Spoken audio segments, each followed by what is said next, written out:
Hello there, it's my second piece to camera. Just sort of giving you a recap of what we did at the weekend with the Royal Enfield day at In2moto at Warrington. I'd like to say it was a beautiful day, and it was for the riding, but the weather was absolutely atrocious. I mean, it started off with wet roads and like drizzly rain, and it did change, it got worse. But it didn't make any difference, for me, for the riding, because it's all part of it, and I set myself a challenge, well, not a challenge, but something in the future, that when I set the channel up, I wanted to get my mitts on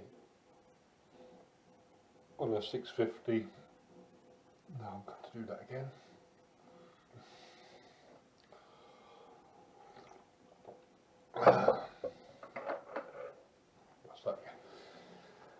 Hello people, it's my second piece to camera. I don't know if this is going to become a regular thing or not.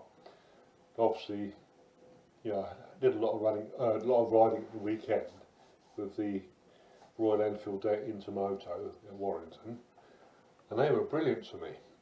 They lent me the bikes and gave me, put a lot of confidence in me to ride them and get some videos done of that. And I've been struggling the last couple of days to upload them to YouTube and that, because I made, I think, 7 videos altogether, and 2 or 3 of them I just had to junk, because technical difficulties with the cameras, and getting the camera lenses splattered and that. And then of course I did a video with the Meteor, and I forgot to put the plug-in microphone in, and it was, the picture quality was bad anyway, so that one went. And the Scram 411, the picture quality wasn't good enough, to keep. And to be honest, the riding conditions and that were marginal, really. A lot of people wouldn't have bothered, going out the front door. But the rides that I got, especially, well, it's difficult to say which one I enjoyed the most. I mean, obviously the Interceptor, that beautiful orange Interceptor, everything was nice about that bike, and it felt I've achieved my plan, which was get me mitts on the Interceptor. Now I have to set myself another challenge now. I don't know what. I mean, I think what I should do really, because working with In2moto, and get the Himalayan and the Scram redone. Because I made a couple of newbie mistakes on that, really, my own fault. I mean, the weather didn't help. I mean, I could have set up everything, had the batteries charged, for the cameras, right camera angle, the microphone plugged in, all that sort of stuff. And you've only got to get one little raindrop come onto the camera lens, and it's foobar again.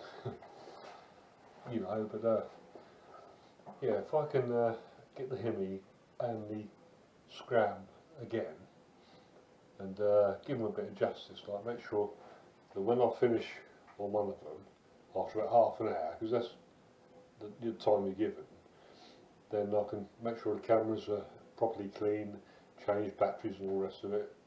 So then the commentary is good, because what happened, I'm used to, with Bronwyn, going out for an hour and a half, and camera work continuous. And I've got spare batteries, and being a twit, I didn't change them. So of course, by the time I got to the end of the third review bike, the picture, well, was coming out alright, but the audio was lacking. And of course the battery, I suppose, was trying to die. So that's lessons learned. Do a review, change the battery, and all the rest of it.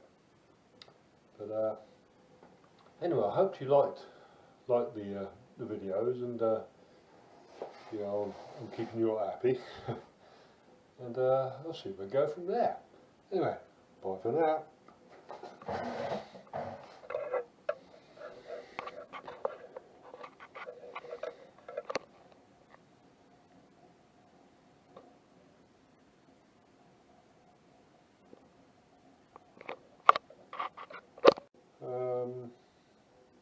Yeah, coming from the 350, which is a comfortable, safe bike, that felt exactly the same, comfortable and safe, and I didn't even notice the weight of it really.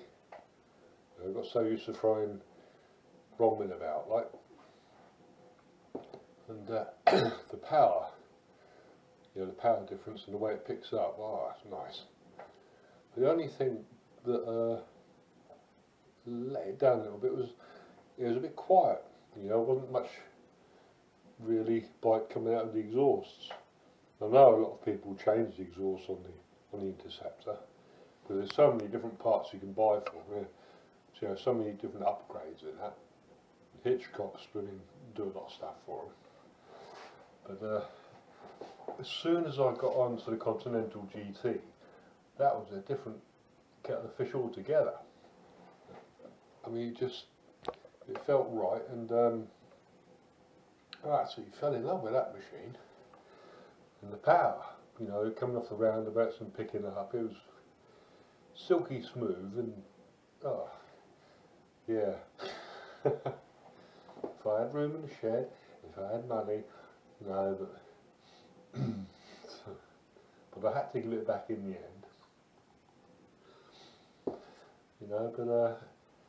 And I had fun on the adventure sort of trail bikes as well. It's not a silent motorcycle I've ever touched before, and I was quite enjoying it. The Himalayan and the Scram, and that blooming mad Vosges 300, like, oh, that was a proper little firecracker. Not Royal Enfield, I know. But just thinking, if you had the J series engine with a 4-valve head on it, what difference, how good would that be? I mean, if they put it on the HNCR, the Hunter 350, because it's the lightest one in the 350 range, it hasn't got all the metal mudguards, that sort of stuff, and it's slightly smaller. The 4-valve head on that would really make a change. Just imagine if they put 4-valve heads onto the Interceptor, well, obviously an 8-valve head. I mean, that would probably push the power up, so it would go out of the A2 classification. But perhaps they could do it for the Continental GT, because a cafe racer is always a bike that used to be hotted up anyway, and I think then it would really push the sales up, Yeah, so now of course I've got a problem that